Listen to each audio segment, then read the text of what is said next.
kalian untuk mengaktifkan mode mute atau senyap, serta selalu menyalakan mode video pada aplikasi Zoom Bapak Ibu semua selama acara berlangsung. Baik Bapak Ibu sekalian, langsung saja kita mulai kegiatan kali ini. Assalamualaikum warahmatullahi wabarakatuh. Salam sejahtera dan selamat pagi bagi kita semua, peserta webinar penelitian yang bertajuk Penerapan Aplikasi Grip Work Journey dengan Metode UTAUD dan Pengabdian Masyarakat yang bertajuk Peran Aplikasi GWJ dalam Pembelajaran Tata Kelola Perkantoran. Puji dan syukur kehadirat Tuhan Yang Maha Esa, Allah Subhanahu wa Ta'ala, karena berkat dan anugerahnya kita masih diberikan kesehatan untuk berkegiatan pada hari ini. Perkenalkan, nama saya Luki Fizwar Reskia dari Universitas Negeri Jakarta untuk memandu jalannya acara hingga selesai. Baik Bapak Ibu sekalian, webinar pagi ini akan diawali dengan sambutan oleh yang terhormat Ibu Marsofiati, SPD MPD, sebagai Ketua Peneliti dan Pengabdian Masyarakat.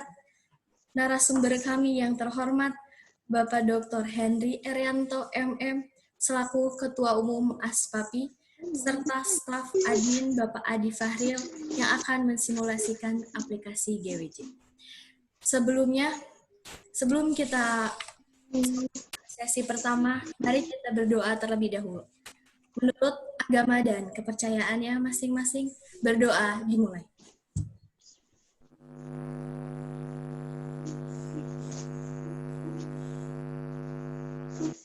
Baik, berdoa selesai. Baik Bapak Ibu, kita akan lanjut ke sesi pertama, yaitu pembukaan webinar. Mari kita simak bersama sambutan dari Ibu Marsofiati, SPD MPD. Kepada Ibu Marsofiati, dengan hormat kami persilahkan. Alhamdulillahirrahmanirrahim. Terima kasih kepada MC. Puji syukur kehadirat Allah Subhanahu wa Ta'ala. Kita bisa berkumpul di sini di media maya dalam rangka P2M atau pengabdian kepada masyarakat, unggulan universitas, peran aplikasi Grip Work Journey atau GWJ dalam pembelajaran tata kelola perkantoran dan juga sekaligus FGD penelitian aplikasi yang sama, yaitu aplikasi Grip Work Journey. Pertama-tama saya ucapkan terima kasih atas kehadiran Bapak Dr. Henry Erianto selaku narasumber hari ini. Beliau juga merupakan Ketua Umum ASPAPI atau Asosiasi Sarjana dan Praktisi Administrasi Perkantoran Indonesia, di mana merupakan mitra dalam Pengmas ini, mitra kerjasama kami. Terima kasih Pak Henry atas kehadirannya. Kemudian juga kepada Bapak Adi Fahril nanti yang akan memberikan panduan atau petunjuk mengenai workshop atau penggunaan aplikasi ini. Dan tidak lupa juga saya ucapkan terima kasih kepada Bapak Ibu alumni yang bergabung dalam Asosiasi Sarjana dan Praktisi Administrasi Perkantoran Indonesia. Ada dari akademisi, ya ada dari guru, kemudian juga ada juga dari praktisi, dari perusahaan-perusahaan, ya ada juga dari para alumni ya yang tergabung dalam organisasi. Untuk kegiatan hari ini kita akan mulai dengan pentingnya teknologi perkantoran di era 4.0 atau 5.0 ya, atau revolusi industri 4.0 dan era society 5.0, dan juga dalam masa pandemi ini, pandemi COVID-19, di mana kita mau tidak mau harus selalu bersinggungan dengan teknologi atau ICT. Nah, tentunya ini sangat menjadi peluang, ya, merupakan peluang untuk kita semua melek teknologi, melek ICT, di mana kita mencoba bekerja sama, menggunakan, mengaplikasikan serta berdampingan dengan ICT tersebut. Mohon maaf ya, muka saya agak remang-remang gitu ya karena menggunakan background ini gitu ya. Tentu saja ini tidak mengurangi rasa hormat saya kepada para narasumber dan juga kepada para peserta. Ya, insya Allah nanti kita akan bisa berjalan dengan lancar. Mudah-mudahan aplikasi ini dapat berguna khususnya di bidang administrasi perkantoran, umumnya juga dalam pembelajaran tata kelola perkantoran atau administrasi perkantoran, di mana aplikasi ini bisa membantu dalam kegiatan-kegiatan perkantoran di masa kini dan di masa yang akan datang. Demikian, terima kasih sekali lagi saya ucapkan kepada para narasumber dan para peserta yang bersedia hadir. Lebih kurangnya saya mohon maaf. Wabillahi taufiq wal hidayah. Wassalamualaikum warahmatullahi wabarakatuh. Terima kasih. Waalaikumsalam warahmatullahi wabarakatuh. Terima kasih kepada Ibu Marsofiati SPD MPD atas sambutannya. Selanjutnya kita masuk pada sesi kedua, yaitu pemaparan materi yang akan disampaikan oleh Dr. Henry Erianto MM. Kepada Bapak Henry Erianto dengan hormat kami persilahkan.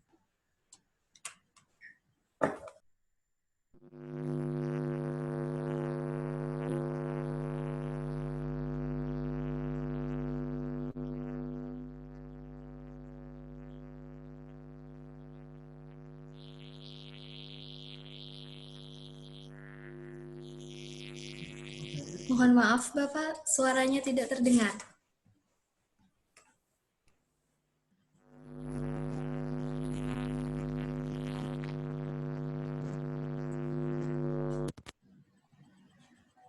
Halo, Pes? Iya Pak, sudah Pak. Nah, rupanya cocoknya langsung nih.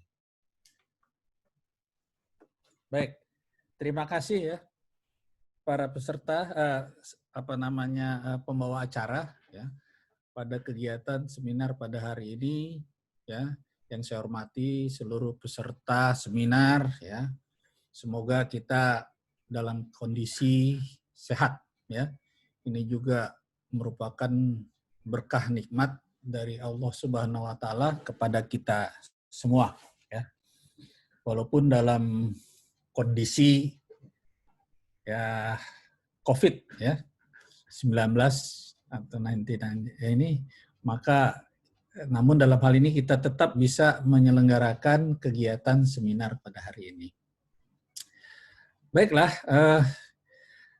berkaitan dengan topik kita pada hari ini ya. Jadi kalau kita lihat ya, tolong Sinyo dibantu ya share PowerPoint-nya. Oh ya, baik Pak. Ntar coba saya koordinasikan Pak. Ya. Berkaitan dengan topik kita pada hari ini ya, sebetulnya kita mengikuti bagaimana perkembangan zaman ya.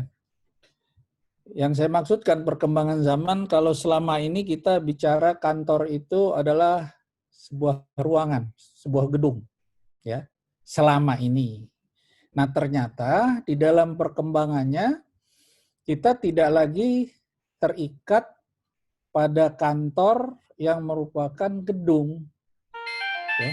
Ternyata orang berkantor itu bisa di mana saja gitu. Kenapa? Ya. Karena ini adalah efek dari perkembangan teknologi tadi. Ya. Sehingga pada saat ini dalam perkembangan teknologi perkantoran kalau kita lihat, ya, kantor sebagai pusat informasi, ya, itu tentunya dalam hal ini ya mengikuti perkembangan ini di mana dengan ditemukannya berbagai macam teknologi di bidang perkantoran, maka di dalam aplikasi ataupun penerapannya sehari-hari, kalau kita lihat bahwa di kantor itu bisa dilakukan di luar ruangan. Kalau dulu orang melamar pekerjaan misalnya harus datang ke ke dalam kantor atau ke perusahaan, ke sebuah perusahaan. Tapi sekarang kebanyakan ya orang melamar itu cukup melalui internet misalnya, ya. Jadi dikirim saja lewat email kantor tersebut, nggak perlu datang. Nanti secara administrasi itu juga dicek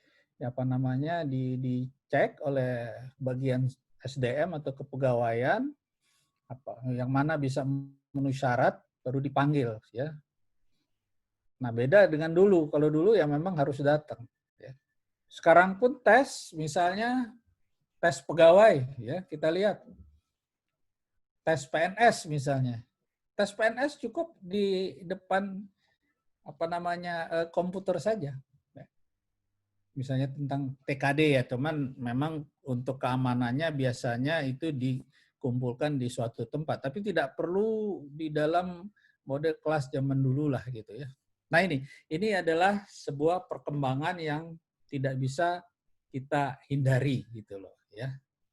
Nah di dalam perkembangan ini kalau kita lihat dari materi yang akan saya sampaikan ini yaitu teknologi perkantoran di era revolusi industri 4.0 ini ya. Next. Lanjut Dik. Nah, apa sih yang dimaksud dengan revolusi industri 4.0? Bila kita lihat ya, mulai dari revolusi industri pertama sampai dengan saat ini ya, itu perubahannya sangat drastis sekali. Di mana dalam revolusi industri 4.0 atau 4.0 ini, ya, tugas ataupun pekerjaan-pekerjaan yang tadinya ya, dilakukan secara manual oleh manusia, sekarang ini bisa digantikan dengan menggunakan mesin yang mampu bekerja lebih cepat dibandingkan secara manual. Bahkan ke depan, memasuki era industri 5.0 atau 5.0, ya, orang naik mobil itu nggak perlu nyetir sendiri. Bisa ya autopilot, ya, auto supir, auto driver, ya. Tidur aja tinggal pencet kemana mau tujuannya, ke Rawamangun, ke kampus UNJ, ya udah dari rumah ya bisa jalan sendiri. Nah ini menunjukkan perkembangan industri tadi secara cepat berubah. Pada kondisi sekarang, efek dari COVID-19, ya kalau kita lihat ya, tadinya orang masih bertahan pada tahun 2019 untuk belum menggunakan model pembelajaran jarak jauh umpamanya. Walaupun PJJ itu sudah ada, tapi itu baru dilakukan di universitas terbuka. Tapi kalau universitas konvensional yang biasa ya tetap aja tatap muka. Ternyata setelah ada virus ini, mau tidak mau orang harus belajar dari rumah. Seperti pada saat ini, ya, saya cukup dari tempat saya untuk menyampaikan materi, nggak perlu saya berada di dalam sebuah ruangan. Ya. Nah ini apa? Ini menunjukkan bahwa sebuah perkembangan dari industri tadi. Ya. Bahwa kita mau tidak mau, kita harus bersentuhan dengan internet. Kalau tadi Bu Opi mengatakan ya, perkembangan ICT, ya, bahwa di dalam teknologi informasi komunikasi pada saat ini, ya, di mana semua kegiatan itu berubah ya, dengan cepat, ya, dan ini harus diikuti, ya, harus diikuti oleh kita semua. Oke, lanjut ya.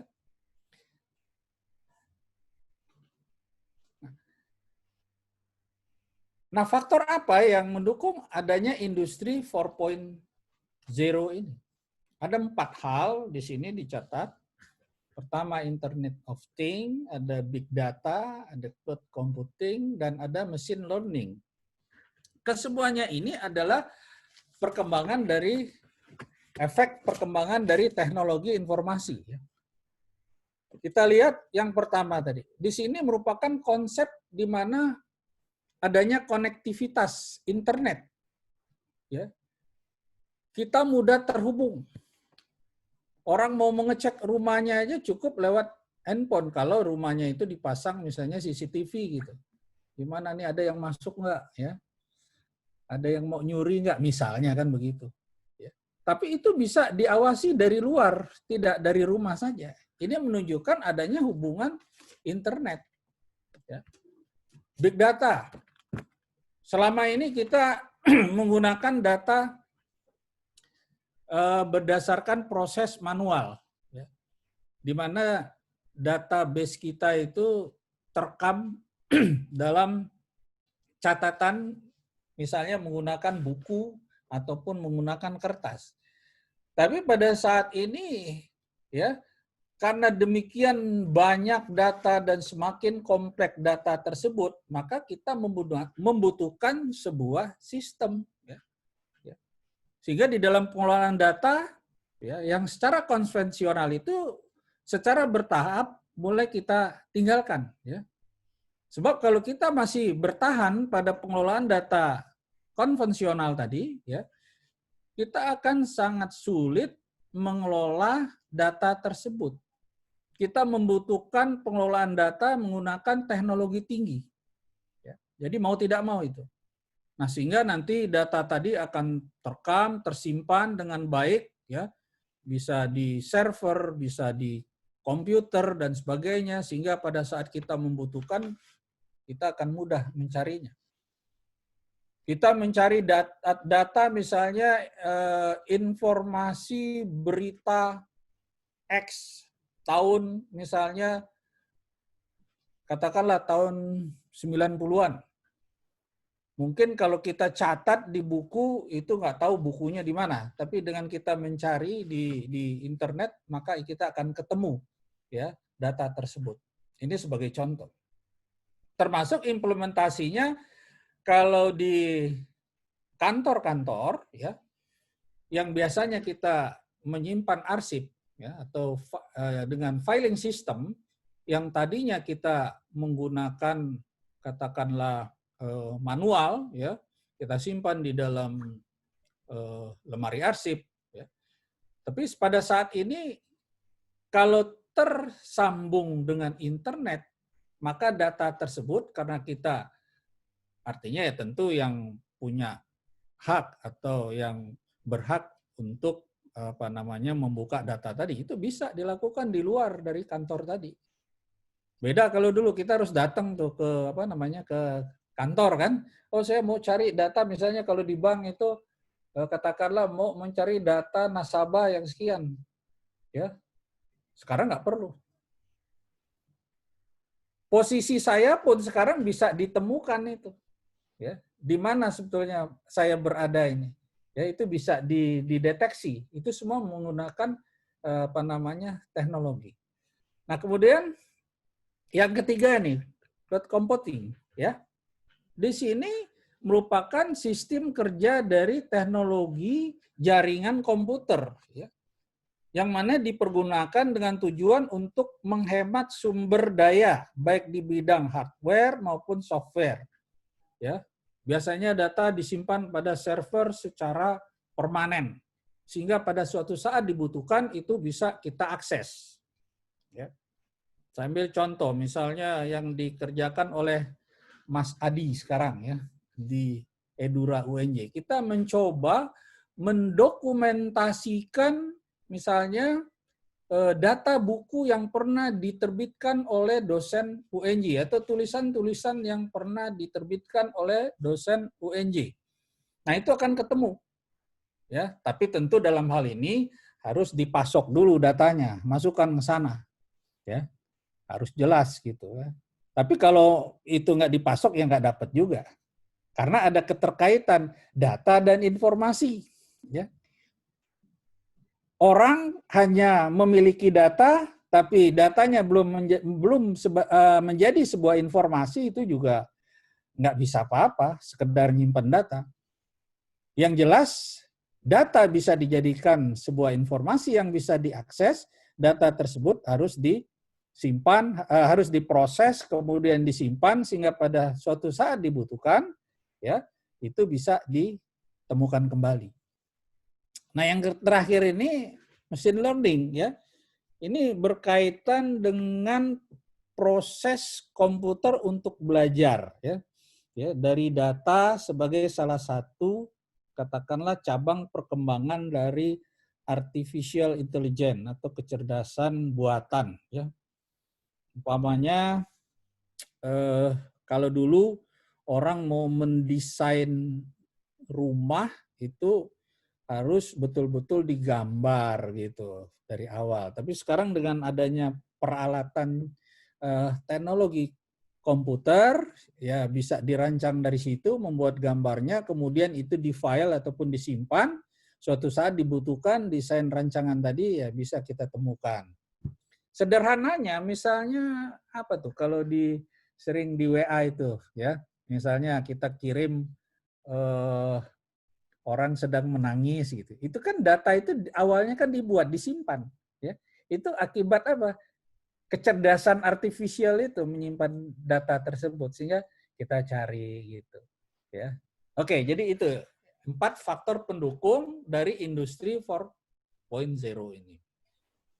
Oke, nah lanjut.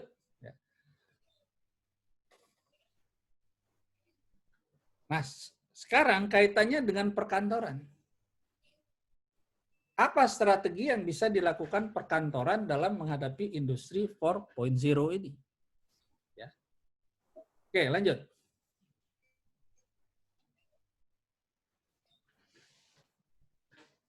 Ada digitalisasi perkantoran. Ya. Jadi di sini peran administrasi perkantoran itu ya turut ya membuat andil besar dalam menentukan keberhasilan sebuah perusahaan. Pertanyaannya kenapa? Kembali lagi tadi. Kantor itu kan pusat informasi. Di mana informasi tadi dikumpulkan, ya, kemudian disimpan, dalam penyimpanannya itu dirawat, pada saat dibutuhkan informasi tadi ya bisa ditemukan kembali, ya, atau bisa ditampilkan, bisa disajikan, ya. Nah, sehingga dalam ini merupakan sudah waktunya pengelolaan administrasi perkantoran itu beralih dari manual ke digital yang berbasis informasi teknologi. Ya, itu mau tidak mau. Lanjut.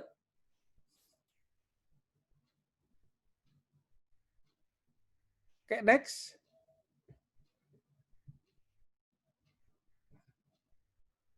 Nah, di sini bahwa seluruh staf administrasi perkantoran atau kalau zaman dulu disebut pegawai-pegawai tata usaha, itu harus bisa membuat perencanaan, harus mampu mengorganisasi atau mengorganisir, harus bisa mengendalikan seluruh pekerjaan ya dengan baik agar selalu pada saat pekerjaan tersebut ya dibutuhkan bisa dengan cepat ya ditemukan kembali.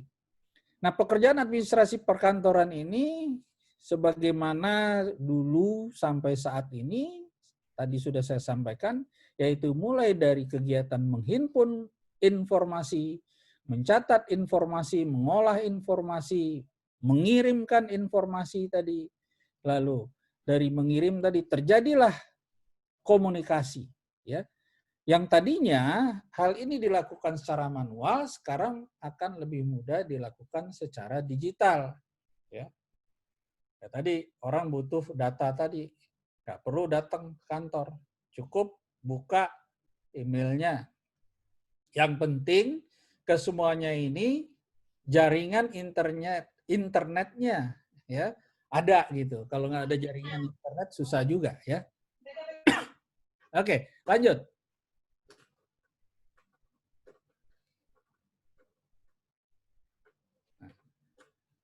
Nah, jadi di sini bagaimana peran sekretaris perusahaan, ya, atau corporate secretary, ya, di era revolusi industri 4.0, ya.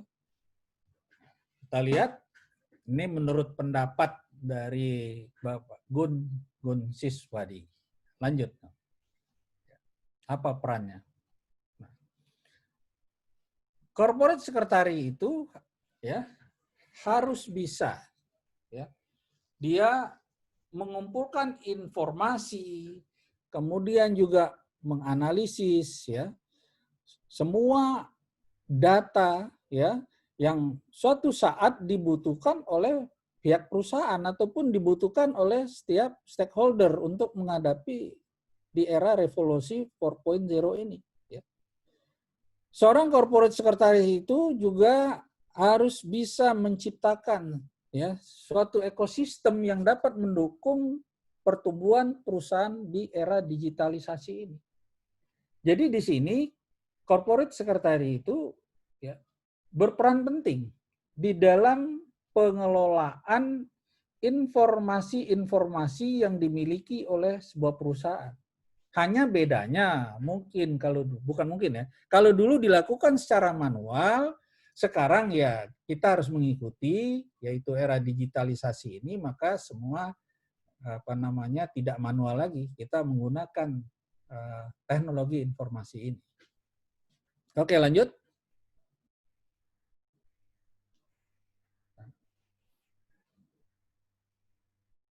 Bahwa seorang corporate secretary itu, sebagaimana tadi dikatakan, dia adalah jantung dari kegiatan dewan direksi.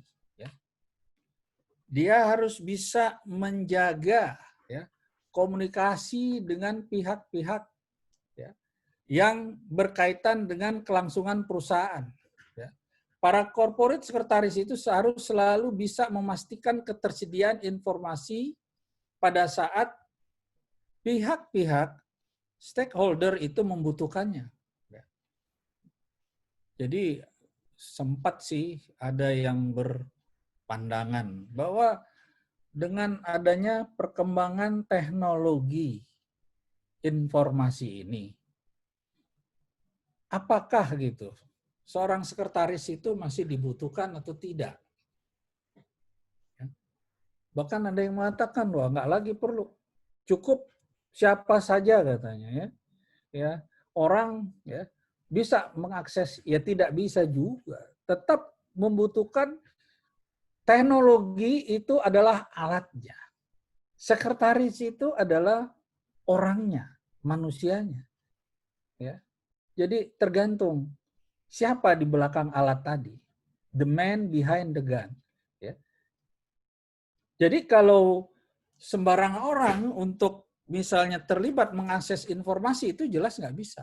Ada orang yang bertanggung jawab dalam hal ini di sebuah perusahaan atau di sebuah kantor, yaitu corporate secretary. Ya.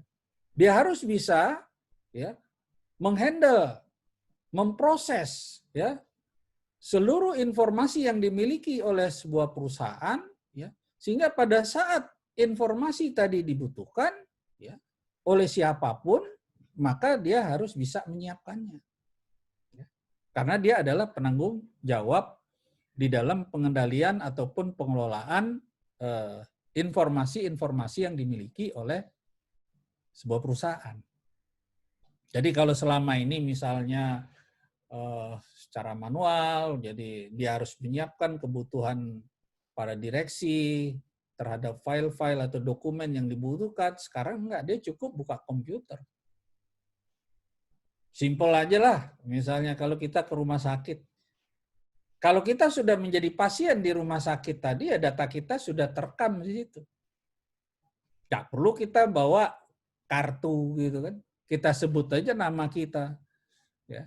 Kalau namanya ada double gitu ya, nama Aldi misalnya ada 3 orang gitu. Ini yang Aldi yang mana gitu ya. Tinggal sebut tanggal lahir. Ya. Masih juga bareng, mungkin tanggal lahirnya sama, tahun lahirnya sama, ya. Lihat lagi alamatnya. Ya kalau serumah anak kembar dong dia. Ya, kembar 3 lagi si Adi kan. Tapi kan nggak mungkin gitu. Pasti akan ketemu gitu loh. Jadi beda kalau dulu kita harus selalu membawa kartu kalau ke rumah sakit, sekarang kan enggak. Ya. Oke, next. Lanjut. Ya.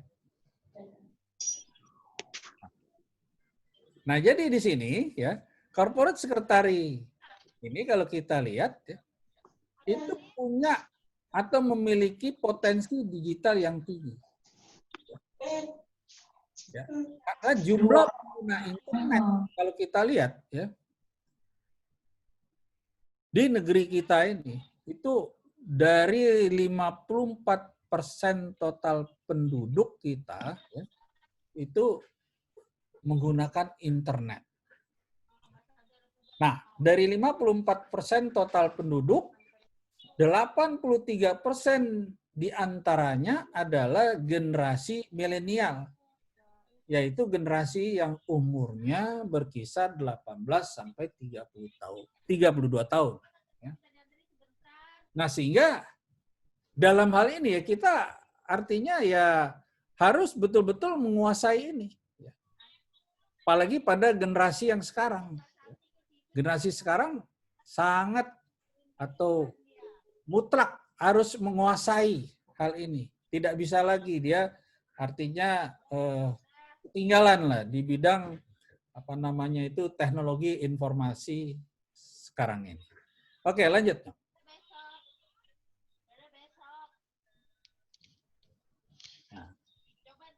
Nah, sekarang kita lihat ya.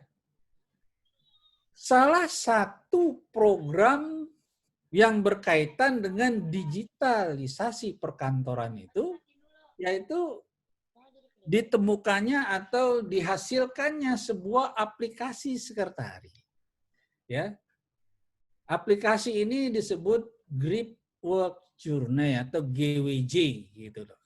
Ini merupakan hasil penelitian Ibu Opi beserta timnya selama kalau saya nggak salah udah masuk tahun ketiga ya. Jadi bagaimana kita membuat kantor digital gitu. Ya. Kita nggak perlu ketemu dalam satu ruangan. Posisi direktur di mana, posisi sekretarisnya di mana, staf lain di mana, itu bisa ketemu dalam satu ruang yang disebut Grip Work Journey ini. Ya. Nah ini ya. Oke, lanjut.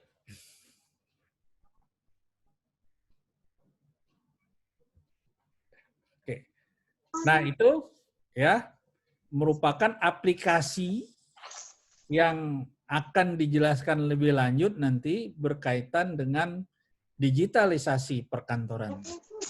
Demikian, terima kasih ya atas bisa ya.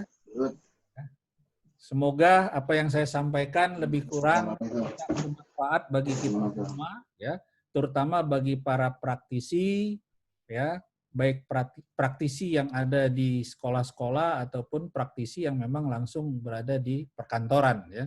Karena di sekolah pun ini juga sudah harus dilakukan, contohnya proses pembelajaran saat ini. Demikian, Wassalamualaikum warahmatullahi wabarakatuh. Waalaikumsalam warahmatullahi wabarakatuh. Baik, terima kasih kepada Bapak Dr. Henry Erianto MM atas pemaparan materi yang sangat informatif mengenai teknologi perkantoran pada era revolusi industri 4.0. Di mana menurut Bapak Henry terdapat 4 faktor pendukung dalam industri 4.0 serta bagaimana peran sekretaris di era revolusi industri 4.0 ini memiliki peran penting khususnya dalam menganalisis data yang dibutuhkan perusahaan. Sehingga corporate secretary dapat mengefisiensikan waktu yang dibutuhkan perusahaan. Selanjutnya, kita masuk pada sesi ketiga, yaitu simulasi aplikasi GWJ yang akan dipaparkan oleh Bapak Adi Fahril. Kepada Bapak Adi Fahril, dengan hormat kami persilahkan.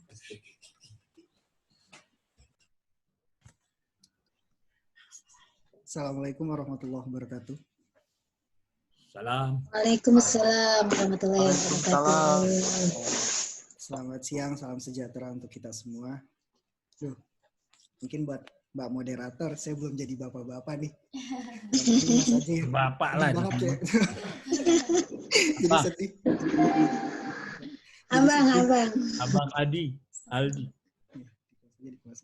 Nah, sebelumnya teman-teman mungkin masih pada bingung tentang aplikasi Gripwork Journey ini sendiri apa sih?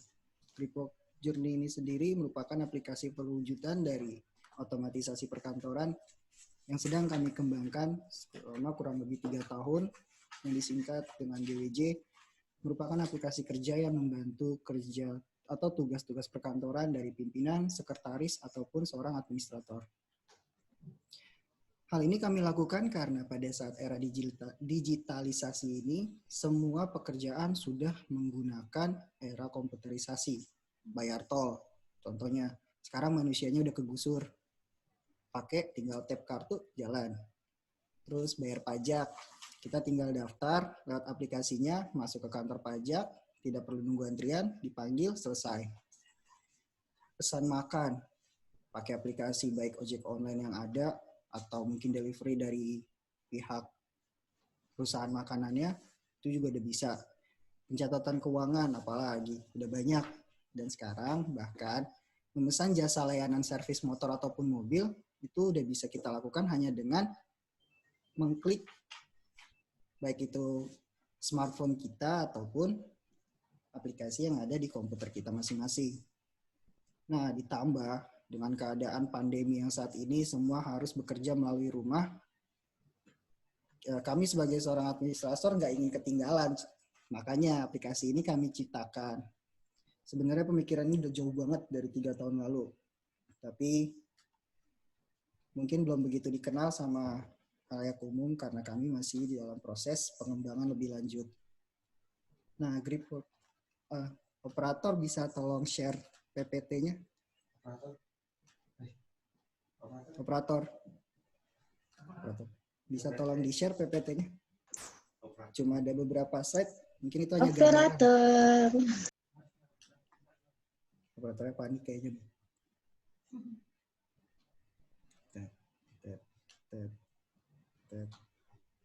Mas operator, kami nunggu tuh nggak enak, Mas. Oke. Gripwork Journey. Dari namanya aja mungkin kita bertanya-tanya kan, maksudnya tuh apa? Gripwork Journey ini adalah pemikiran dari ketua tim peneliti, di mana dia berpikir bahwa gimana sih caranya kita dengan menggenggam HP aja atau smartphone, semua pekerjaan administrasi, baik itu tugas pimpinan ataupun sekretaris dapat bekerja. Sehingga Gripwork Journey sendiri memiliki arti mampu menggenggam seluruh proses pekerjaan atau perjalanan pekerjaan kantor dengan profesional dan sempurna hanya dengan sekali genggam. Jadi kita nggak perlu tatap muka lagi nih kalau untuk mau nyerahin baik itu surat atau rapat segala macam kepada pimpinan, seorang sekretaris tinggal masuk ke dalam aplikasi ini, kemudian menyampaikan suratnya. Next. Nah, ini merupakan, jadi kalau teman-teman yang punya smartphone atau Android, yang berbasis Android, teman-teman bisa lihat pada Google Play Store dengan mengetik ini nih yang gambar paling besar, Gripwork Journey, dan tampilannya seperti ini. Nah, itu nanti diklik terus di-download. Kalau tidak salah itu ukuran space memori yang digunakan sebesar 12 MB. Ya, kalau dibandingkan yang lain mungkin ini termasuk kecil. Gimana? Mungkin bagusnya sekaligus saya contohkan ya.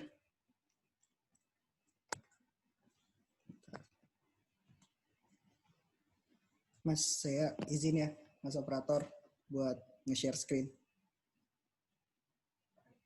Ya, saya izin buat nge-share screen bagaimana cara untuk download Gripwork Journey dan yang lainnya. Kebetulan saya pakai Android. Nah, jadi pertama kita masuk ke Play Store. Kemudian, nah sebelumnya itu kita di search, kita cari Gripwork Journey. Kemudian yang paling pertama nih, ada lambangnya kenapa harus UNJ? Karena penelitian ini sendiri berada pada Universitas Negeri Jakarta. Jadi kami tidak mau mengesampingkan itu, tapi mungkin jika sudah berkembang lebih jauh, lambang ini mungkin bisa kita ganti dengan yang lebih baru atau lebih profesional lagi. Setelah itu, ternyata udah diinstal. Nah, kemudian kita install. Nah, setelah diinstal, kita masuk nih. Tampilannya seperti ini, seperti gambar yang tadi di PPT. Kemudian ketika masuk,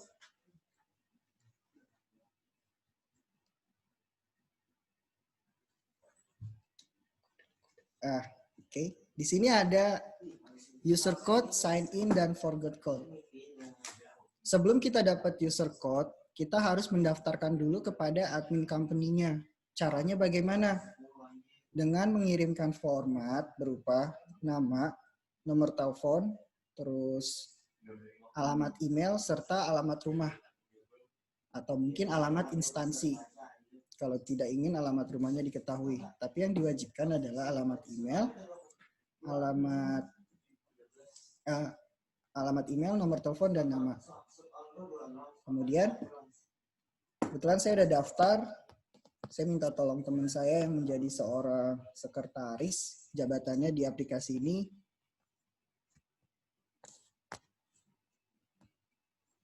Passwordnya itu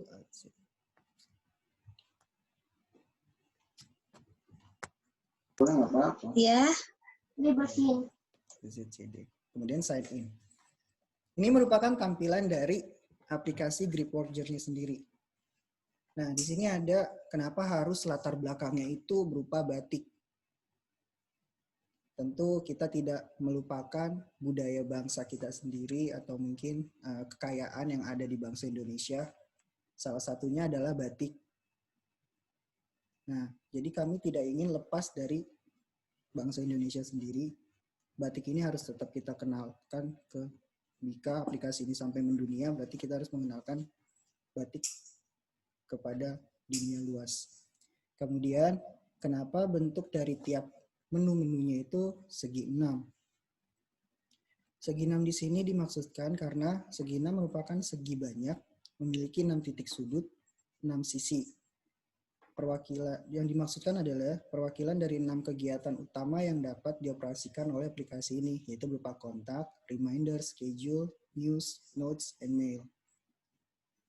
Dan kemudian mereka membentuk, keenam ini membentuk 7 heksagon yang menyatu menjadi bentuk sarang lebah. Kalau kita lihat bentuknya mirip dengan sarang lebah.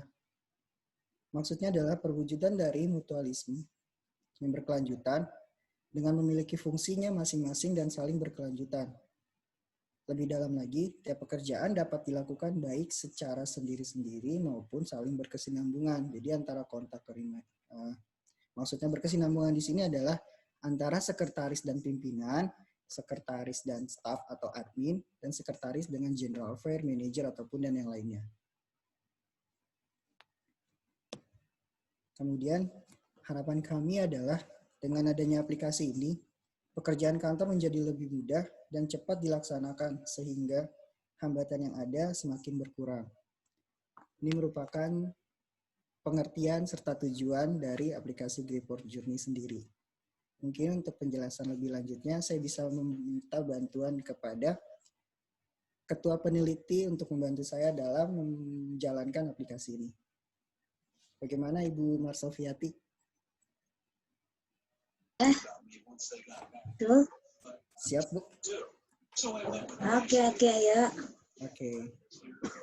Pertama mungkin kita bisa masuk dari yang paling atas, kontak. Di mana kita klik, oh di sini udah ada namanya. Kebetulan tadi malam kita udah mencoba-coba Ucok dan Andi. Nah ini mungkin adalah bagian dari staff yang ada. Sedangkan jika ingin menambahkan kontaknya, klik tanda plus yang ada di sudut kanan bawah. Kemudian tinggal ditambahkan nama company-nya, posisi, terus alamat dari perusahaan, phone number, dan email. Kita buat contoh, nama mungkin Alif. Company-nya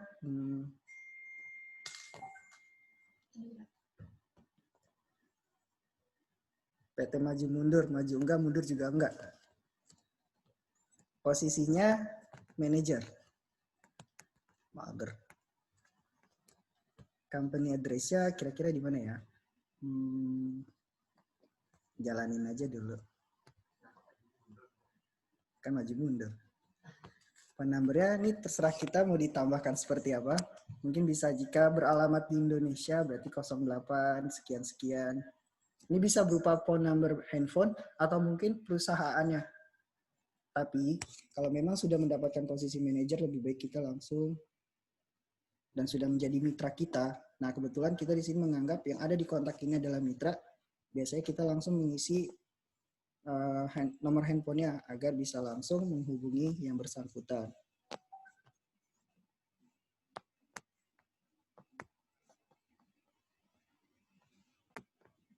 Kemudian alamat emailnya.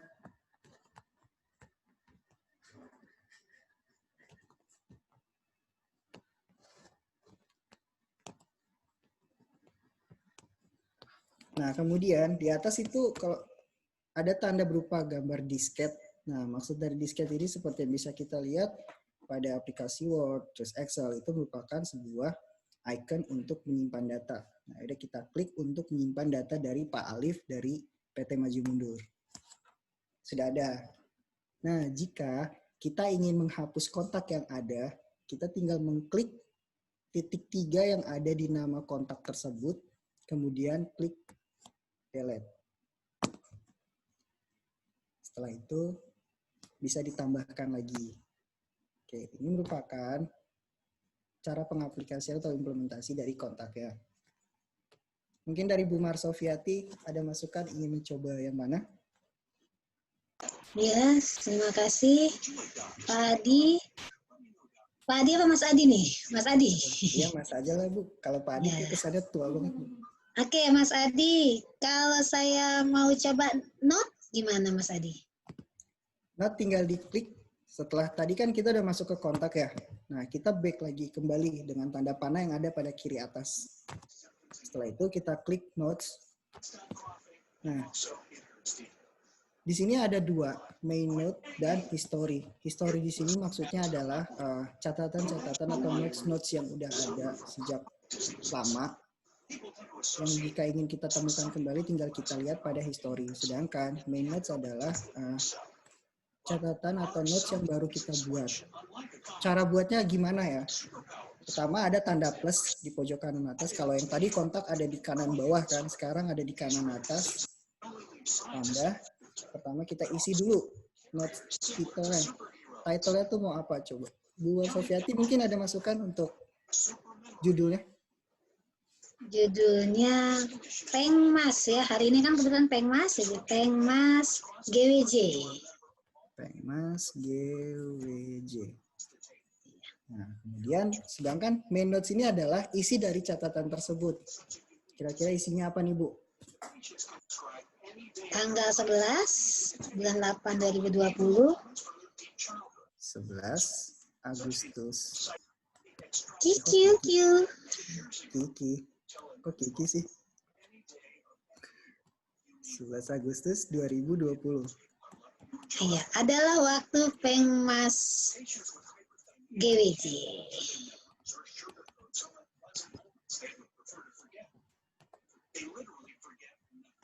Cukup? Ya, oke. Kita tutup. Kemudian sama seperti kontak tadi ada tanda dari disket, tinggal diklik save. Klik aja nih disketnya biar disimpan. Nah, di sini ada choose role. Choose role di sini maksudnya adalah siapa saja yang bisa melihat catatan ini. Kebetulan tadi saya masuk menggunakan kode dari seorang sekretaris. Karena kalau sekretaris itu hubungannya kan bisa baik itu sekretaris ke direktur, general manager, general affair, staff, admin. Tapi tolong jangan dipikir yang aneh-aneh. Pikirannya sekretaris hubungannya sama direktur hubungan yang negatif, bukan. Ini hubungan positif kok, insya Allah. Kalau negatif dibuang aja dulu jauh-jauh. Terus ada general affair, ini bukan affair yang lain kok. Okay. Nah, jika ingin menyampaikan pesan notes ini, itu bisa diklik. Tujuannya maunya kemana ya, Bu? Ke seluruhnya? Kalau ke seluruhnya berarti diklik semua, tinggal mendapatkan tanda centang pada kotak yang tersedia, kemudian diklik OK. Nah, sukses to create note. Ada tulisan tuh tadi tab Iya. yang muncul. Nah, setelah muncul, berarti itu nanti direktur, terus general affair, general manager, staff, admin, semuanya bisa melihat catatan ini. Bagaimana Ibu? Ya, baik. Sudah sangat baik sekali, Mas Adi. Mungkin langsung saja ya, karena waktu sudah semakin mepet. Iya, jadi Kita coba dengan para peserta. Gimana Mas Adi? untuk para peserta bisa mendownload di Play Store, tapi hanya khusus Android karena untuk saat ini iOS, Microsoft, dan yang lain sebagainya sedang kami kembangkan.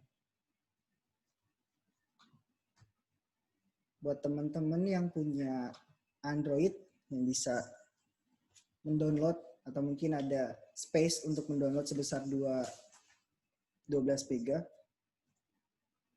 bisa mendownload aplikasi ini di Play Store.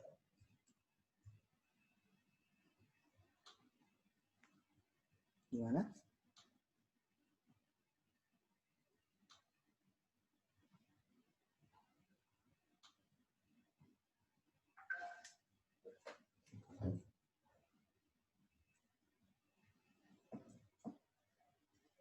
Coba Gri, dilihat Gri itu yang bisa download siapa aja.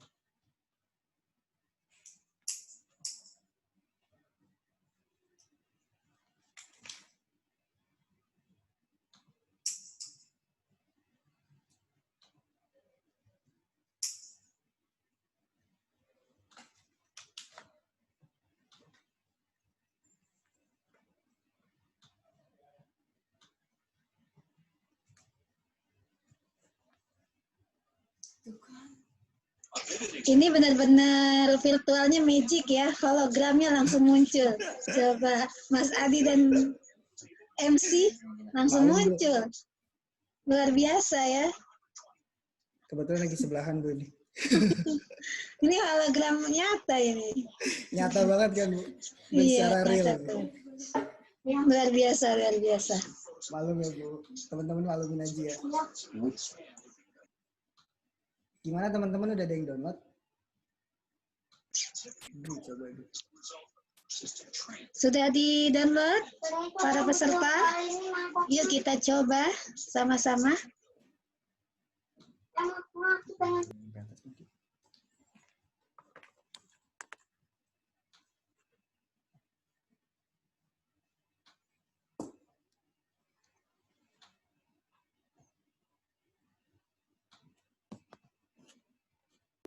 Mungkin ada yang ingin bertanya sambil menyiapkan di Play Store. Mungkin ada yang kesulitan atau ada yang mau bertanya, silakan boleh ditanyakan. Boleh. Selama Ya, bertanya mumpung itu masih masih ada gratis. hologram Mas Adinya nih. Mumpung menanyakan masih gratis ya Bu. Luar biasa. Di sini operator, terus MC, narsum. Iya, narsum Mas Adi. Luar biasa, ini masing-masing punya hologram. Iya, Bu. Nyata.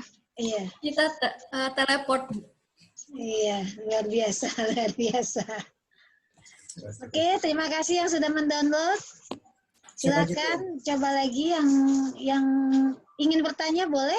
Ya, yang ingin bertanya boleh. Seputar materi yang tadi sudah dijelaskan oleh Bapak Henry, maupun mengenai aplikasi GWJ-nya tersendiri. Untuk pertanyaan mungkin bisa di-share ke room chat.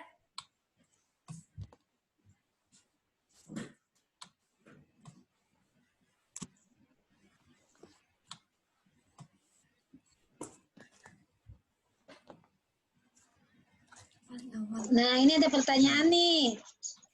Boleh. Kakak MC dari Bu Miftah. Oke. Apakah aplikasi ini jika digunakan di kantor semua anggota atau pegawai harus punya aplikasi ini? Gimana Mas Adi? Oke. Baik, langsung saya jawab boleh ya? Ya, silakan, silakan. Apakah aplikasi ini jika digunakan di kantor, semua anggota atau pegawai harus punya aplikasi ini? Sebenarnya gini, kebetulan tadi pas kita lihat ada choose role. Choose role itu ada direktur, terus general affair, general manager, sama staff dan admin. Nah, kebetulan kita jika bekerja di sebuah perkantoran pasti dianggapnya sebagai seorang staff. Nah, berarti kalau menurut pribadi saya, dan mungkin jika nanti kurang jelas, bisa ditambahkan oleh ketua penelitinya atau Ibu Marsofiati, bahwa menurut saya semua anggota atau pegawai memang harus punya aplikasi ini. Kenapa?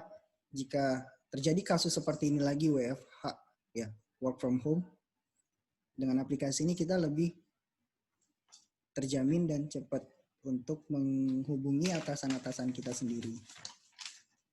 Bagaimana? Ibu Marsofiati mungkin bisa menambahkannya? Mungkin lebih bisa mengefisiensikan waktu ya Mas Adi? Ya, itu salah satunya. Sesuai dengan apa yang tadi telah disebutkan pada arti dari grip forgery sendiri. Iya, betul. Menggenggam seluruh proses perjalanan pekerjaan kantor hanya dengan sekali genggam ya Mas Adi? Iya. Luar biasa sekali.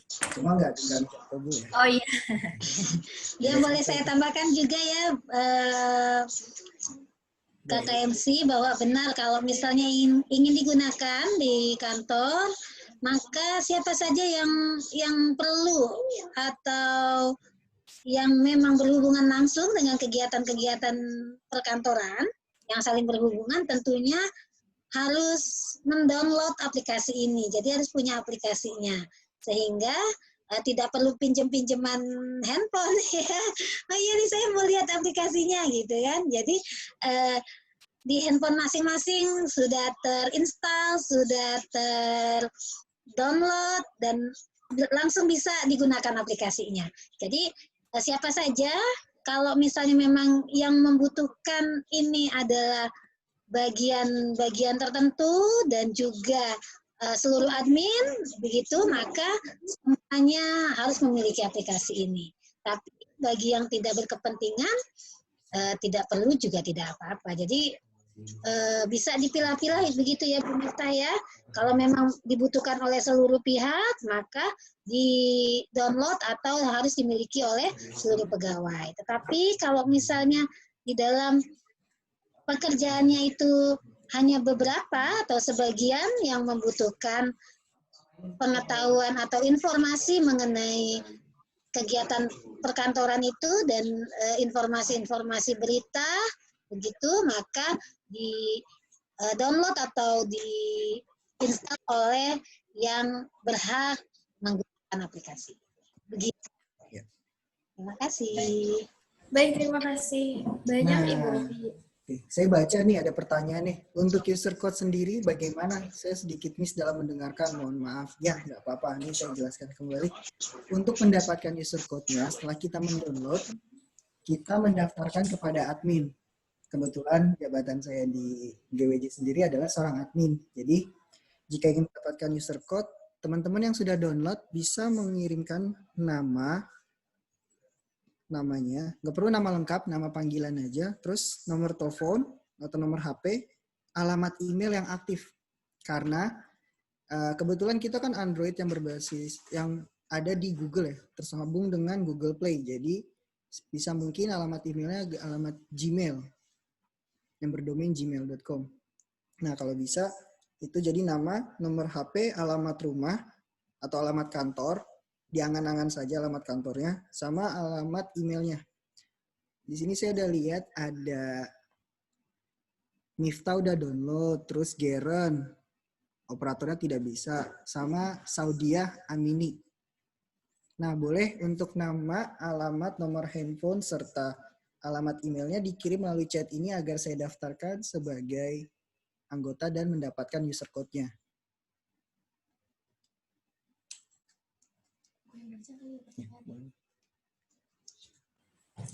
Baik, untuk pertanyaan selanjutnya ada dari Geren Firdaus. Saya yang akan membacakan.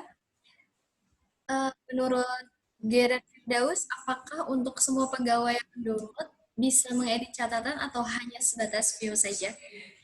Boleh dijawab, Mas Adi?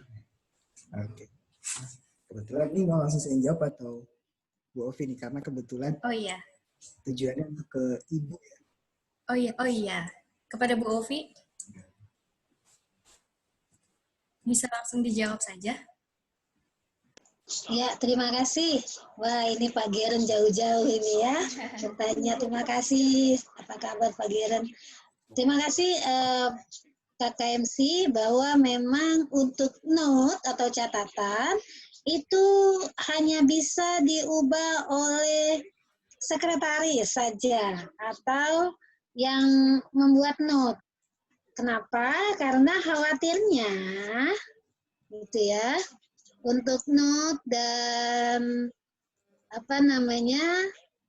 untuk note dan berita news gitu ya, itu memang hanya bisa diedit oleh sekretaris. Kenapa? Karena khawatirnya note atau news ini jika bisa diedit oleh semua orang, itu nanti timbulnya berita hoax atau newsnya ditambah-tambah atau mungkin dikurangi begitu. Begitupun dengan catatan untuk menjaga originalitas gitu ya dari catatan tersebut, maka hanya bisa diedit oleh sekretaris yang memang memiliki wewenang di dua fitur tersebut, yaitu fitur news dan fitur catatan atau news, atau note. Begitu, Pak Geren. Ya, baik Bu, sudah jelas Bu. Baik, terima kasih kepada Bu Opi, Ibu Marsofiati. Jadi intinya adalah untuk note atau catatan itu sendiri hanya bisa diakses oleh sekretaris ya Bu? Untuk diakses bisa diakses oleh semuanya, tetapi untuk pengeditan gitu ya atau mengubah itu hanya bisa dilakukan oleh sekretaris saja. Iya, baik. Takut menjadi informasi yang hoax ya Bu?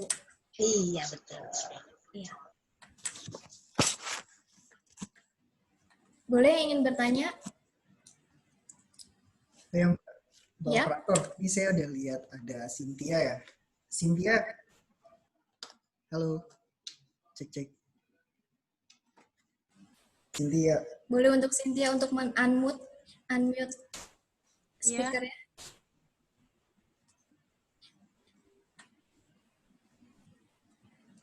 Kebetulan untuk nama Cynthia ini udah saya daftarkan sebagai sekretaris. Jadi tolong dicek emailnya.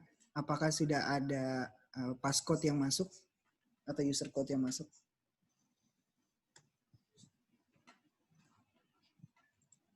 Sebentar. Kepada Mbak Cynthia bagaimana? Ya, sebentar.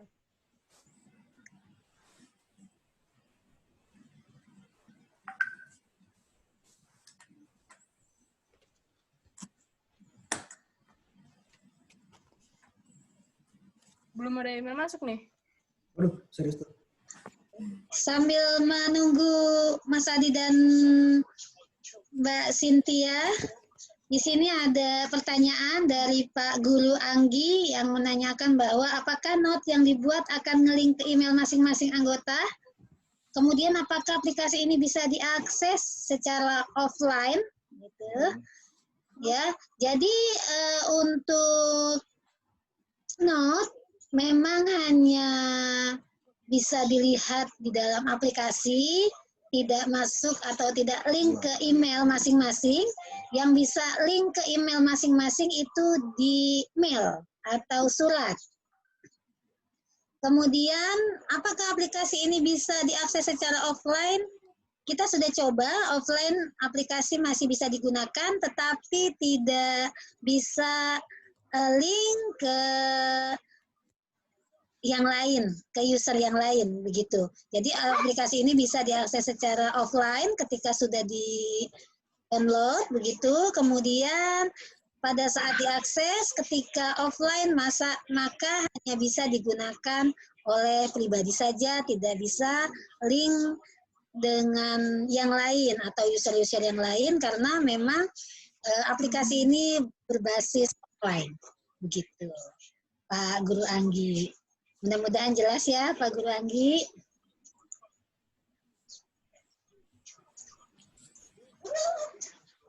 Baik, jadi untuk note ini hanya dapat dilihat dalam aplikasi, tidak link ke email ya Bu, untuk note. Betul sekali. Ya. Serta untuk offline sendiri, aplikasi Greport Journey masih tetap bisa digunakan, namun tidak bisa link dengan user lain ya Bu. Betul. Ya, bagaimana Bapak Anggi? Sudah itu tadi dijawab katanya. Oh, iya. Baik, terima kasih Pak Guru. Mungkin nanti bisa digunakan di sekolah Pak Guru ya, untuk dicoba dengan murid-muridnya nanti, dengan siswa-siswanya. Gimana Mas Adi dan Mbak Cynthia? Apakah sudah terhubung? Nah, Mbak Cynthia bagaimana Mbak? Udah ada yang masuk belum emailnya? Sama Mbak Siti Saudiah Amini.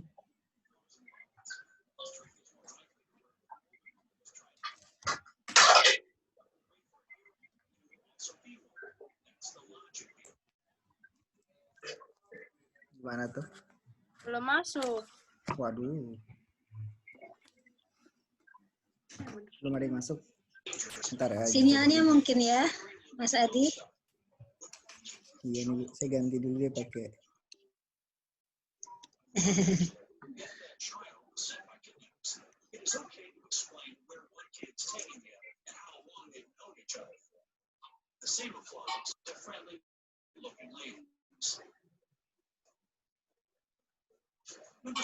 Sudah masuk? Sudah masuk nih, Pak. Alhamdulillah. Sudah masuk. Udah bisa ya?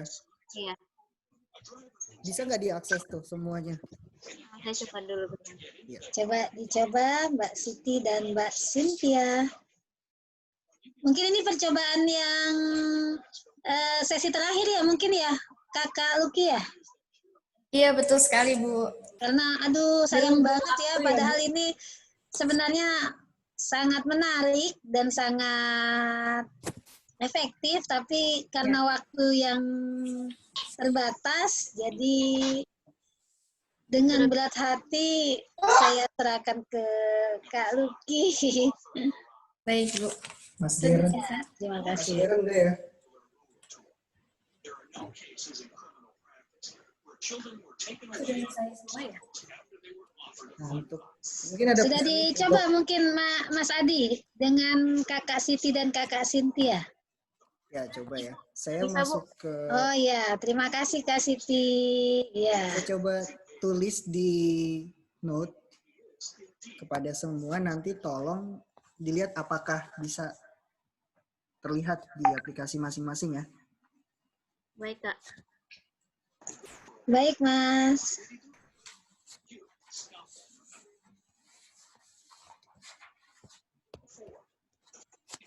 Ya, kebetulan udah. Apakah sudah ada yang masuk notes-nya?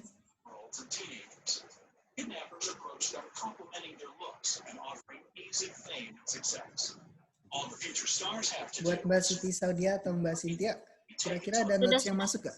Ada ya? Ada. Oke, berarti bisa. Mas Geren.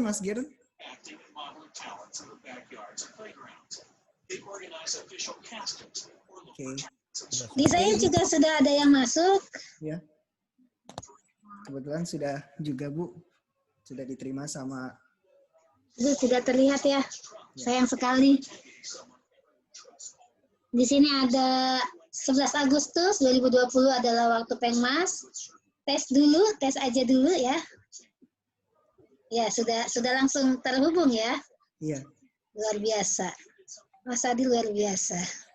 Biasa di luar saya, Bu. Boleh bertanya Mas atau Ibu? Iya. Ya, Ya, Untuk silakan. perbedaan manner dan history ini kan ini sama ya untuk tampilannya ada Pengmas GWJ dan tes-tes seperti itu. Apakah itu sama atau nanti ada perbedaan dalam bentuk penglihatannya di aplikasi GWJ ini, Bu? Oh iya, untuk tampilannya benar, Mas Geren. Kak Geren ya, untuk main sama history itu tampilannya sama. Yang membedakan adalah kalau history itu kita tidak bisa mengedit, tidak bisa diapa-apain, cuma bisa lihat bahwa note ini merupakan, jadi hanya history saja, hanya melihat apa sih yang pernah kita buat gitu. Nah, sedangkan kalau di main note itu adalah kita bisa menghapus, ya bisa menghapus. Kalau yang selain sekretaris, ya, kalau yang sekretaris atau yang tadi bisa menambahkan, maka di sini kita bisa menghapus apa yang sudah kita buat atau kita menambahkan. Jadi kalau yang di main itu adalah untuk menambahkan, menghapus dan mengedit. Sedangkan untuk di history itu hanya history atau sesuatu note atau catatan yang pernah kita masukkan. Nah, kalau selain sekretaris memang tampilannya akan jadi sama, main note sama historinya. Kenapa? Karena tadi bahwa selain sekretaris, note ini tidak bisa ditambahkan atau dikurangi, hanya bisa dilihat saja. Begitu Kak Geren. Baik Ibu. Sama mau nanya lagi Bu, untuk remindernya ini, itu apakah nanti akan ada notif kalau misalkan nanti aplikasi nggak kita pop up atau kita buka, itu ada notif bunyi atau ada notification di atas notification handphone itu? Oh iya, kalau reminder ada bunyinya sesuai dengan ringtone yang ada di handphone masing-masing. Nah, beberapa waktu yang lalu kami juga sedang menyiapkan reminder ini supaya ada running text-nya gitu ya. Seperti kalau WA atau SMS masuk, dia akan muncul begitu di layar utama. Nah, saat ini sedang dikembangkan. Jadi masih baru tiba-tiba muncul. Kadang-kadang juga masih suka hilang gitu ya. Itu memang kelemahan kami yang masih terus kami kembangkan. Jadi insya Allah nanti ada running text-nya begitu ya. Jadi saat ini masih proses untuk running text-nya. Seperti itu, Mas Giren, Kak Giren. Oke, lanjut. Mau tanya lagi, Bu. Ya, silakan. Aplikasi ini hanya sekedar pemberian informasi penugasan kalau dari sisi sekolah, Bu ya. Bisa untuk pengingat ada penugasan baru, ataukah bisa anak-anak mengumpulkan penugasan atau mengerjakan penugasannya di aplikasi ini, di-upload misalkan gitu. Atau hanya via email aja. Kira-kira gimana tuh, Bu? Oh, kalau untuk upload, jadi nanti kalau misalnya untuk di sekolah, untuk penugasan, misalnya ingin ada interaksi antara guru dengan siswa, nanti siswanya kita jadikan seperti sekretaris begitu ya. Jadi nanti bisa mengirim atau memberikan feedback. Misalnya ada tugas apa bisa dikirimkan, nah dikirimkannya itu melalui mail. Melalui mail, memang nanti, oke kita ke mail, kita coba. Nah ini di mail ini nanti bisa kita masukkan atau kita tambahkan filenya begitu, atau kita bisa masukkan link juga dan bisa langsung dilihat Pak Anggi seperti itu. Jadi bisa langsung melalui aplikasi ini. Tetapi memang harus di setting terlebih dahulu. Kalau hanya staff atau pegawai gitu ya, karyawan biasa, maka tidak bisa mengirimkan atau melakukan feedback, hanya bisa melihat saja atau mendapatkan informasi saja begitu. Oke, Bu, ntar di otak-atik dulu dicari-cari, Bu. Oke, terima kasih Pak Guru. Baik, berhubung waktu sudah sangat sedikit juga, Bu. Ini mungkin tanya jawab yang terakhir ya, Bu. Ya. Bagaimana?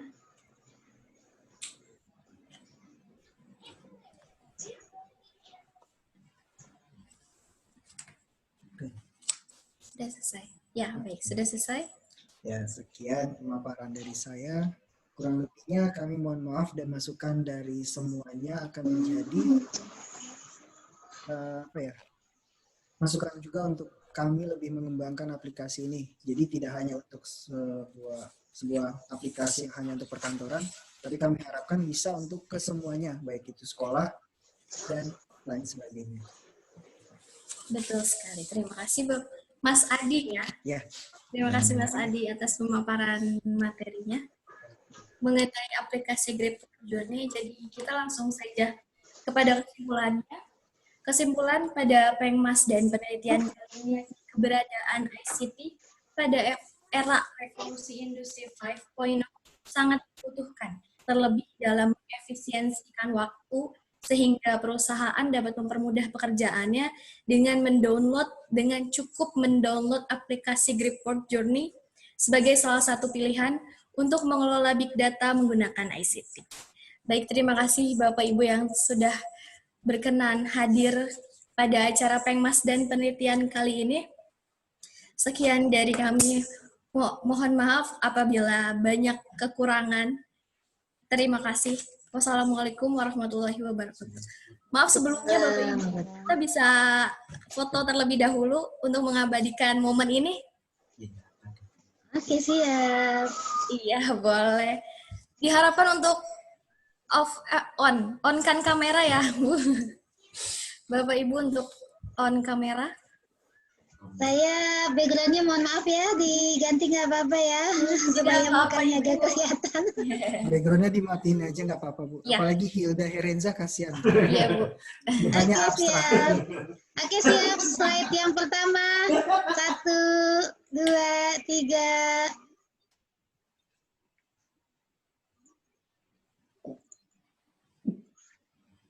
Ini siapa yang foto, Bu? Selanjutnya slide yang kedua. Boleh gaya bebas ya, Bu? Boleh. Slide yang kedua. Ini ternyata banyak yang tutup ini di slide yang kedua. Ada Ariel, ada Lestia, Nur, Paladisa. Boleh Coba ditampilkan. Di-on-kan dulu semuanya, Ya. Bapak-bapak, Ibu-ibu. Oke, siap. 1, 2, 3. Kakak Kazeka. Oke, 1, 2, 3. Selanjutnya slide yang ketiga.